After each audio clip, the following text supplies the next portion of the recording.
काय चमत्कार म्हणता येईल काय माहित, ही शिळा सुद्धा त्या पर्वतातून तुटून आलेली आहे, त्याचाच एक भाग आहे शिळ्याचा, आणि शिळा नेमकी इथे थांबली। शिव सकाळ मित्रांनो, मी विनायक परत तुमचं सहर्ष स्वागत करतो। मित्रांनो, ही केदारनाथची मालिका आहे। केदारनाथच्या नंतर आपण भरपूर ठिकाणं फिरणार आहोत। खरं तर प्रत्येक भटक्याचं हे स्वप्न असतं, भटकेच कशाला, प्रत्येक घरातल्यांचं कोणाचं हिंदू धर्मामध्ये प्रत्येकाचं स्वप्न असतं की एकदा तरी केदारनाथला जावा आणि बाबा केदारनाथचं दर्शन घ्यावं। कारण जसे 12 ज्योतिर्लिंग आहे आपल्या महाराष्ट्रात, जसे आहेत भीमाशंकर, त्र्यंबकेश्वर, तसेच 12 ज्योतिर्लिंगामधलं एक असलेलं केदारनाथ महाराष्ट्रातून नव्हे तर पूर्ण भारतातून सगळ्यात जास्त पर्यटक ह्या मंदिराला भेटायला येतात। तर ह्या मंदिरामध्ये मी सर्व माहिती तुम्हाला देणार आहे, जसं की तुम्ही इथे याल तर तुम्ही कसं याल, इथे कसं पोचाल, राहायला कुठली व्यवस्था आहे, सध्या कंडिशन काय इकडे, कारण लोकांना खरंच कळत नाही की इथे परिस्थिती काय आहे, कंडिशन काय आहे, त्याच्यानंतर येणारा खर्च किती आहे, सगळे डिटेलिंगमध्ये मी तुम्हाला माहिती देणार आहे। केदारनाथ धाम भारतात 12 ज्योतिर्लिंगामधलं एक असलेलं ठिकाण। केदारनाथ हे उत्तराखंडच्या रुद्रप्रयाग ह्या जिल्ह्यात येतं। केदारनाथला भेट देण्यासाठी जवळचं रेल्वे स्थानक ऋषिकेश। जर ऋषिकेशची ट्रेन भेटत नसेल तर तुम्ही हरिद्वारला ट्रेनने उतरू शकता। हरिद्वारहून सोनप्रयागसाठी कमी ऑप्शन्स असल्याने तुम्ही ऋषिकेशला या। हरिद्वार ते ऋषिकेश हे 22 किलोमीटरचं अंतर असून बसने साधारण 40 रुपयात तुम्ही ऋषिकेशला याल। ऋषिकेशहून अनेक पर्याय आहेत सोनप्रयागसाठी, जसं की बस जे 450 ते 500 रुपये तिकीट आहे सोनप्रयागसाठी, आणि जर प्रायव्हेट गाडी केलात तर शेअरिंगचे 1000 रुपयात तुम्हाला सोनप्रयागला सोडतील। आपली केदारनाथची ही भटकंती आपली सोनप्रयाग पासून सुरू होते। सोनप्रयाग ते गौरीकुंड हे अंतर 6 किलोमीटर आहे। हे आपल्याला जसं काल विक्रम गाडी बघितलेली तशी गाडी करून आपल्याला गौरीकुंडला जावं लागेल, किंवा चालत 6 किलोमीटर जावं लागेल। चालतपेक्षा बेस्ट ऑप्शन लवकर, सकाळी लवकर यावं लागते, कारण त्या गाडीसाठी सुद्धा ना 1-1, 1.5 तास रांग लावावी लागते। लवकर या, जेणेकरून तुम्ही गौरीकुंडला गाडी पकडून जाल।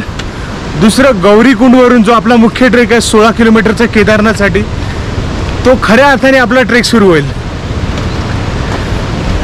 रात्री आम्ही हॉटेलमध्ये होतो आणि विदुर बाबा की जय हो, जय भोलेनाथ, जय भोले बाबा की जय।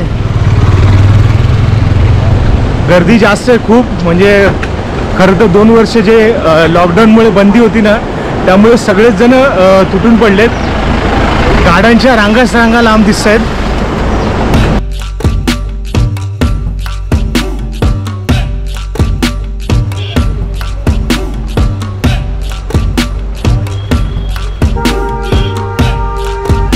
सोनप्रयाग पासून 1 किलोमीटर अगोदरच ना हे लागतं प्रियंका क्लॉक रूम आहे। म्हणजे आता आमचं जे सामान आहे, आता कसं आहे, एवढं तुमचा जो मुख्य ट्रेक चालू होतो गौरीकुंड पासून ते केदारनाथ हे 16 ते 17 किलोमीटरचं फक्त चालणे आणि चढण आहे। त्यामुळे जे नको असलेलं सामान आहे ते एका बॅगेत भरलं। नको असलेलं म्हणजे काय की माझे जे पुढच्या दिवसाचे 4-5 दिवसाचे कपडे आहेत ते एका बॅगमध्ये भरले, मी आणि बिदुरने सुद्धा अलग बॅगमध्ये, आणि दोन्ही बॅगा आम्ही इथे ठेवतोय। एका दिवसाचे एका बॅगचे 50 रुपये घेतात। म्हणजे मी आता आज स्टे करणार आहे वरती केदारनाथला, त्यामुळे उद्या संध्याकाळी येईन, उद्या संध्याकाळी किंवा दुपारी, त्यामुळे ते 100 रुपये माझ्या एका बॅगला द्यावं लागतात। पण ठीक आहे, परवडणार आहेत। एवढ्या दोन्ही बॅगेचं वजन घेण्यापेक्षा जी गरजेची सामान आहेत तीच बॅग घेऊन चढलेलं बरं।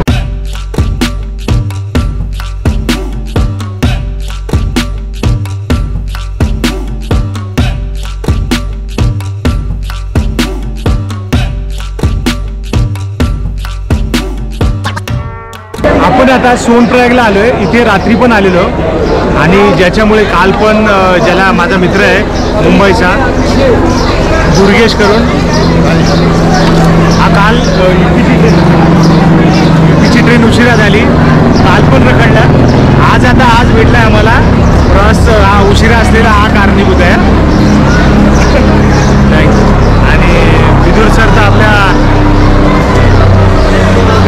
Ready for Kedarnath. चलो केदारनाथ। तुम्ही इथे बघाल ना, आजूबाजूला हॉटेल आहेत, पण काल रात्री जेव्हा आम्ही इथे आलेलो ना, हॉटेल एक सुद्धा भेटत नव्हतं। इथे येऊन गेलो आम्ही परत पाठी 3-4 किलोमीटर, म्हणून लक्ष ठेवा की तुम्ही याल तर ऑनलाईन बुकिंग असेल तर 4-5 दिवस अगोदर करा, ह्याच्यावर अवलंबून नका राहा किंवा 3-4 किलोमीटर अगोदरच उतरून तुम्ही बुकिंग करा. आता मी जसं रजिस्ट्रेशनबद्दल सांगितलेलं, इथे रजिस्ट्रेशनचे पण काउंटर आहेत, पण तुम्ही ऑनलाईन केलात तर तुमचा वेळ वाचेल. 5 मिनिटात रजिस्ट्रेशन होतं. इथून गौरीकुंडला जाण्यासाठी गाडीसाठी जी लाईन लागते ना ती इथेच लागलेली आहे आणि लाईन बघता माझ्या पाठी पण लाईनमध्ये गेलेली आहे. साधारण कमीत कमी अर्धा तास लागेल तुम्हाला गौरीकुंडला जायला, म्हणजे इथून लाईन संपायला. म्हणून जेवढ्या लवकर याल तेवढी लाईन कमी असेल.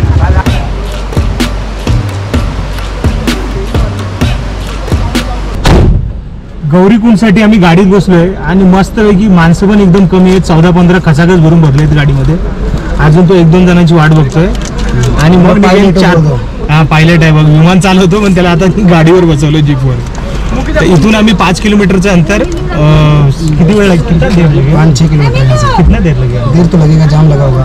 एक जास्त असं मला वाटतं एक 5 किलोमीटरचं अंतर हा 20-25 मिनिटं किंवा अर्धा तास लागेल ट्रॅफिक असेल तर. हॅलो, भेटू तिकडे. आम्ही गौरीकुंडला उतरलेलो आहोत. गौरीकुंड पासून केदारनाथ हा पायी ट्रेक हा 16 किलोमीटरचा आहे. तर आपल्याला 16 किलोमीटर चालत जायचं आहे.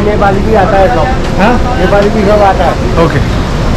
आणि दुसरी गोष्ट म्हणजे जर ज्यांना जमत नाही चालणं तर ती लोक ना डोली करतात, जी आमच्या पाठी आहे पुढे गेलेली आहे. आणि काही पाठी पण आहेत जी केदारनाथ पिक्चरमध्ये माणसांना ही माणसं उचलून घेऊन जातात तसं आहे. ती लोक बॉडीप्रमाणे घेतात. बारीक असेल तर 3-3.5 हजार आणि हेल्थी असेल तर 5,000. तरी पण त्यांना मानलं पाहिजे की असा जिथे एक बॅग घेऊन भारी पडतं ते लोक एका माणसाला घेऊन कॅरी करतात. जसं आतमध्ये आलो ना 2 फाटे, एक केदारनाथसाठी आहे आणि गौरीकुंडसाठी एक हा फाटा लागला आहे. आपण गौरीकुंडला तुम्ही आंघोळ करू शकता. गरम पाण्याचं कुंड आहे.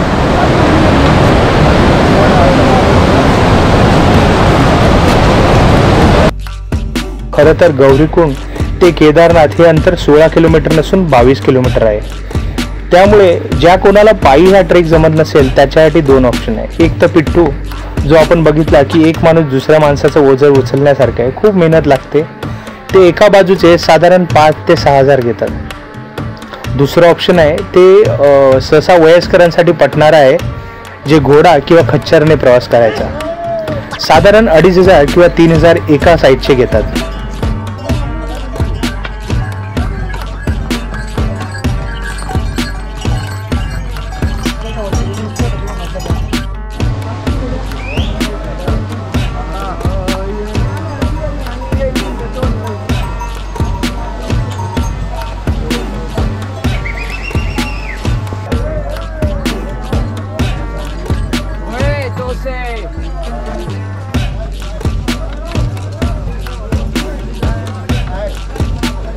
मित्रांनो, आता जसं जसं वरती चढायला लागलो ना तर आजूबाजूचं वातावरण एकदम भन्नाट झालंय.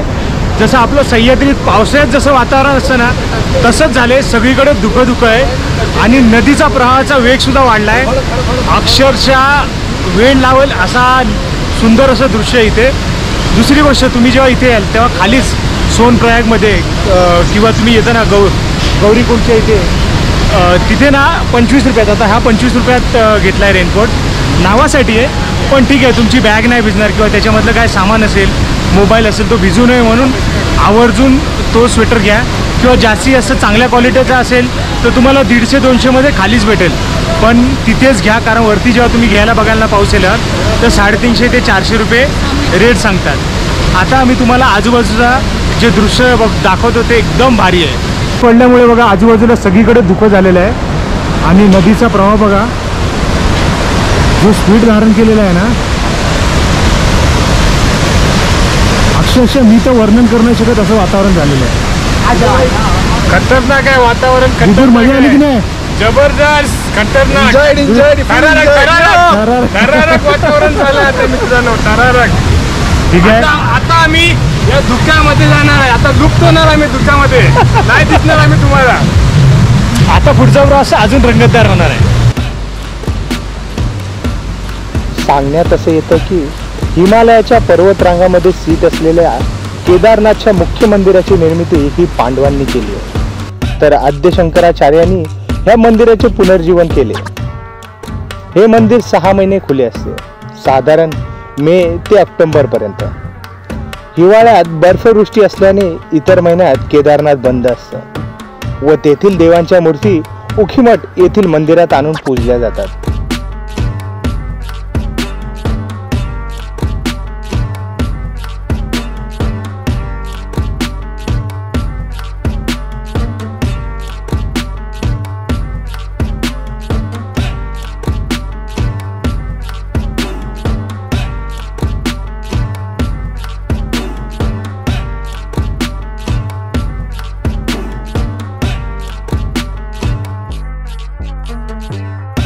या मार्गात अनेक शॉर्टकट आहेत, पण शॉर्टकटची मजा पण इथून वेगळीच आहे.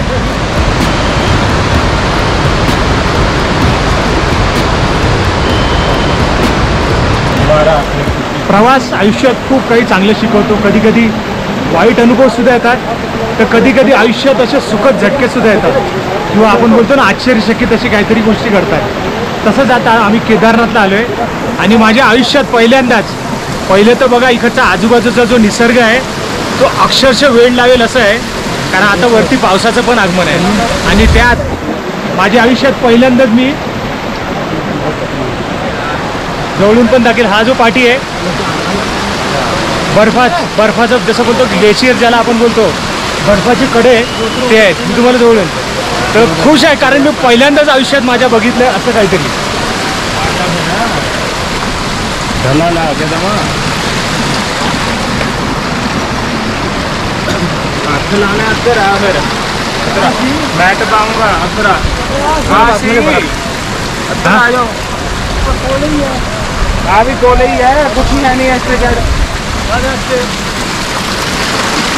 बर्फ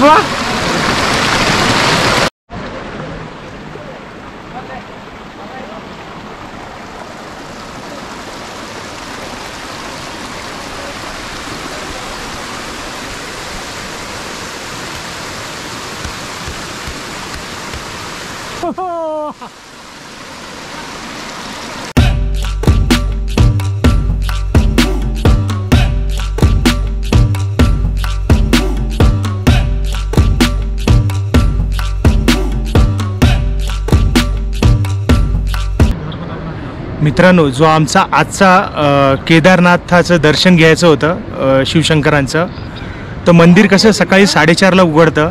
खरं तर लेट उघडायचं, पण आता भाविक जास्त असल्यामुळे 4:30ला उघडतं आणि रात्री 10:30पर्यंत भक्तांना दर्शन घ्यायला भेटतं. नंतर मंदिर बंद होतात, मंदिराचे द्वार बंद केले जातात. त्यामुळे झालं असं की मी इथे पोहोचेपर्यंत 11:30 वाजले.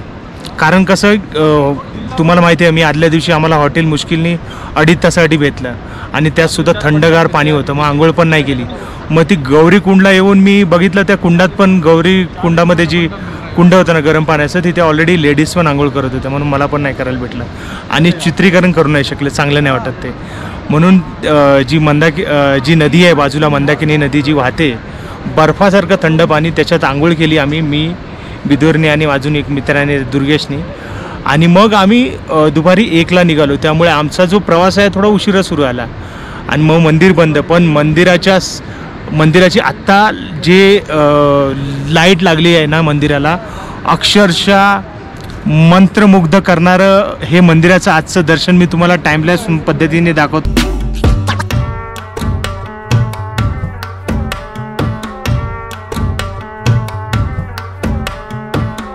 मंदिराच्या ठीक मागे अंधारात दिसणार नाही, पण हिमालयाची ती पर्वतरांग दिसते, म्हणजे बर्फासारखे डोंगर दिसत आहेत एकदम. सकाळी बघूयाच आपण.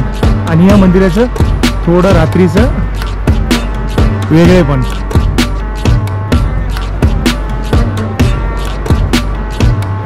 समोर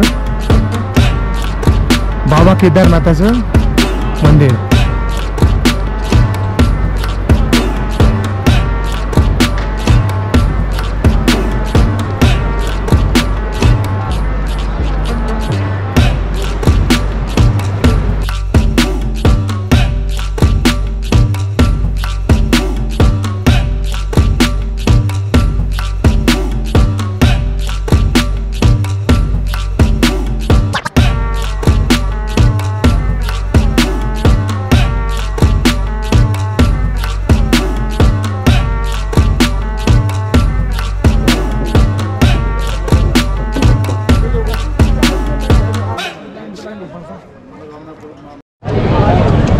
शिव सकाळ मित्रांनो, आज दुसरा दिवस. काल आम्ही रात्री आल्यामुळे लाईटीच्या प्रकाशातच आम्हाला बाहेरून मंदिराचं दर्शन भेटलं. पण आता बघा केदारनाथ मंदिर ठीक पाठी आहे आणि आजूबाजूचा प्रदेश बघा काय जबरदस्त दिसतोय.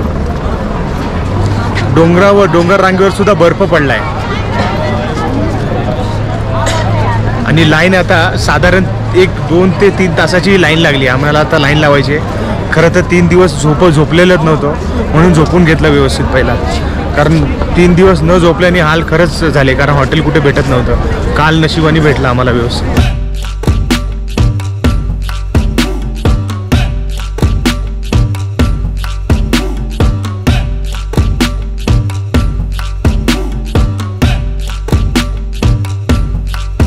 केदारनाथ या ठिकाणी ना अजून एक ट्रेक आहे. तुम्ही त्या दिशेला जाऊ शकता. हा छोटासा ट्रेक आहे आणि या अपोजिट दिशेला आलात तर हा वासुकी तालुक्यावर एक खूप रिस्की ट्रेक आहे. आपण करणार नाही आहेत कारण त्याच्यासाठी इकडच्या स्थानिकांना गाईड म्हणून न्यावं लागेल आणि खूप उंचावर आहे ते तो ट्रेक. त्यामुळे थोडा आपण प्रयत्न करूया वरती जाऊन दिसतं का व्यवस्थित.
खूप दमछाक झाली कारण हा ट्रेकच नाही आहे.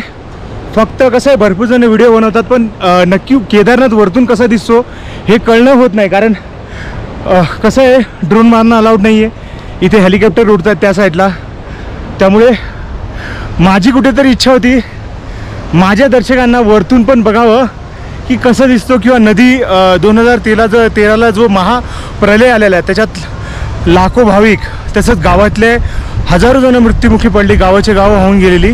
त्यामुळे तुम्हाला थोडं समजायला मदत होईल की हे डोंगर रांग आहे आणि डोंगर रांगावरून जे वरती बर्फ दिसतोय सफेद सफेद तुम्हाला, आणि तिथून जेव्हा पाणी वाहतं पाण्याने काय प्रलय केला असेल इथे किंवा काय मृत्यूचं तांडव केलं असेल ते तुम्हाला इथून थोडी कल्पना येईल म्हणून फक्त हा अट्टास केला. म्हणजे थोडंफार मला माहिती आहे मला त्रास झाला कारण मी खूप खालून आलो आहे, तिकडून आलो आहे.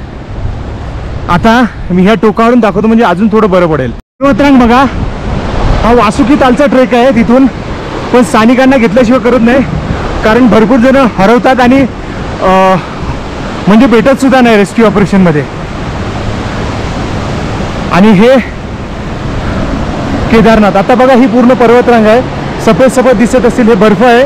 बर्फाचे थर जमा झालेत आणि तेच सगळं नदीचा प्रवाह म्हणून इथे येतात. जितका वरतून दाखवण्याचा प्रयत्न करू शकतो तेवढा दाखवण्याचा प्रयत्न केला आहे. आणि आता रांगेमध्ये बघा मी एकदम वरती आलो टॉपला आणि इथे आहे हे केदारनाथ मंदिर ह्या दिशेला आणि ही अशी गर्दीच गर्दी आहे. खरं तर माझा नंबर पण होईल, पण नंबर पण येईल आता गर्दीतून. पण खूप दमछाक झाली आहे कारण एवढ्या वरती चढलो. आता परत एवढ्या वरती परत खाली उतरायचं आहे मला आता. तर बघूया आता केदारनाथाचे जवळून दर्शन घेऊया आपण. इथे ना जागोजागी मेडिकलची व्यवस्थित सुविधा केली आहे. म्हणजे प्रत्येक 3-4 किलोमीटरवर ना उत्तराखंड गव्हर्नमेंटने शासनाने मेडिकल कॅम्प उभारले जेणेकरून ज्याला अचानक जर काही त्रास झाला कुठलाही तर तुम्ही तिथे दाखवू शकता आणि तुम्हाला म्हणजे जे बेसिक हे आहे ते ट्रीटमेंट होते फ्रीमध्ये. आणि तसंच आता जर कसा सगळ्यात मोठा जो प्रश्न उद्भवतो की इथे येणाऱ्या पर्यटकांना वाटतं की आता इथे बाम कुठे भेटेल, विक्स कुठे भेटेल, छोट्या मोठ्या गोष्टी किंवा तापाची गोळी कुठे भेटेल. तर ठीक सगळीकडे आहे तसं. पण आता आपण केदारनाथचं बघा हा केदारनाथच्या शिड्या चालू होत्या. मुख्य शिड्या तिथून चालू झाल्या. हा बघा मुख्य शिड्या दर्शनासाठी चालू झाल्या आणि असाच केदारनाथ आलं. इथेच बाजूलाच इथे मेडिकल औषधं भेटतात. म्हणजे तुम्हाला जर विक्स किंवा काय लागलं असेल तर बेसिक गोष्टी घेऊ शकतात. जनता के लिए ही है ये.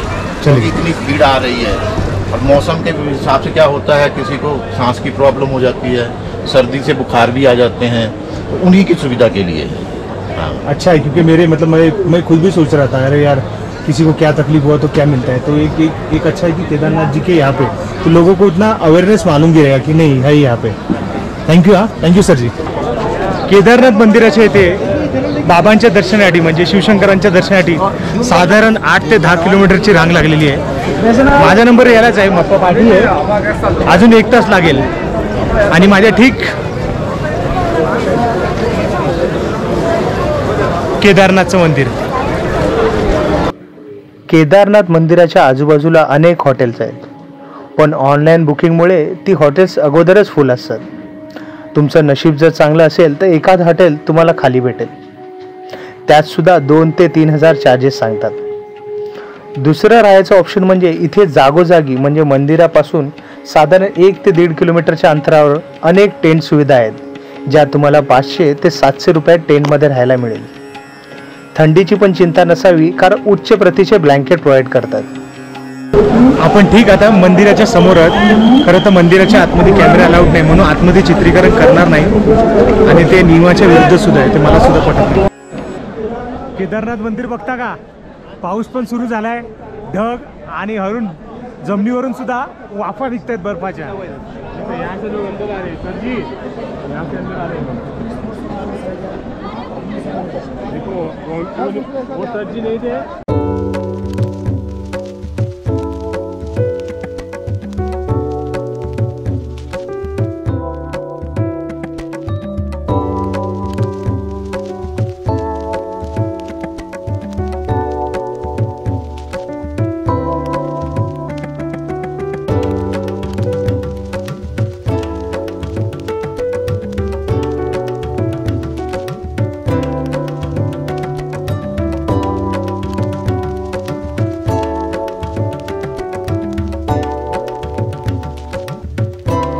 शास्त्रज्ञ आणि पुरातत्व विभागानुसार हे मंदिर 400 वर्ष बर्फामध्ये ढाकलं होतं।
आता आपण ठीक मंदिराच्या मागच्या बाजूला आहेत। मंदिराचं प्रवेशद्वार त्या दिशेला आहे, ह्या दिशेला। सहसा मंदिराचं प्रवेशद्वार हे पूर्व दिशेला असे आपल्या हिंदू प्रथेप्रमाणे, पण हितेदार पूर्वेला नाही आहे। खरंच ईश्वराची लीला काय वेगळीच असू शकते। तुम्ही बघता हे मंदिर दिसतंय आणि मंदिराच्या मागे ठीक ही शिळा दिसते।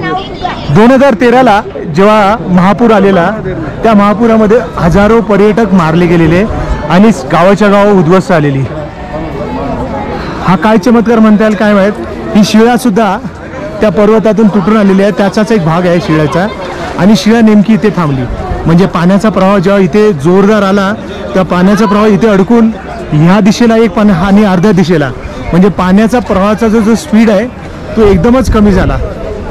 आणि त्या दिवसानंतर म्हणजे 2013 नंतर ह्या शिळेची पण पूजा करणं सुरू झालं. पण एक आश्चर्याचीच गोष्ट आहे ना की ह्या कसं काय शक्य असेल. काय म्हणजे आपल्या हिंदू धर्मात किती काय गोष्टी आहेत, काय गोष्टी आहेत की हे इथेच येऊन थांबावं, जिथे हजारो पर्यटक मारले गेले, सगळं डोंगर पडलं गेलं. काय गोष्टीला या थांबवलं असेल, कशामुळे थांबला असेल.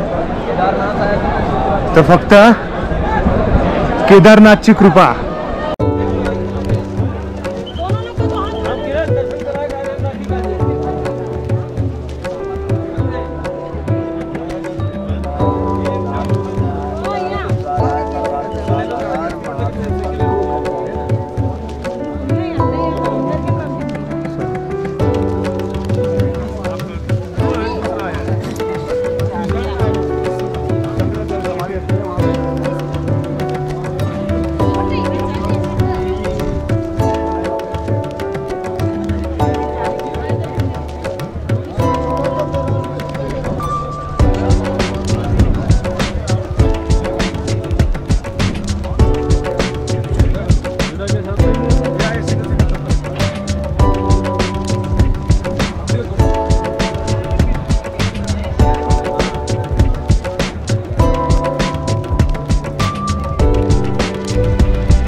मित्रांनो, माझ्या आजूबाजूचा परिसर बघा ना.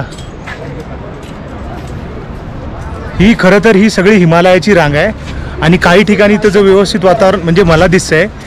मागच्या बाजूला तर ना ढगांमुळे लपलंय दुकाने याचे, नाही तर हिमालयाचा पर्वत दिसतो आणि त्याच्यावर असलेली बर्फाचे थर स्पष्ट दिसतात. आता माझा हा केदारनाथ या मालिकेचा आजचा भाग इथे संपवतो. आशा करतो माझा व्हिडिओ तुम्हाला नक्कीच आवडला असेल तर लाईक करा, कमेंट करा आणि इतर मित्रमंडळींना शेअरसुद्धा करा. लवकरच भेटू मग केदारनाथच्या अजून एक दुसऱ्या मालिकेमध्ये. तोपर्यंत तुमची रजा घेतो. जय शिवराय, जय शंभूराजे.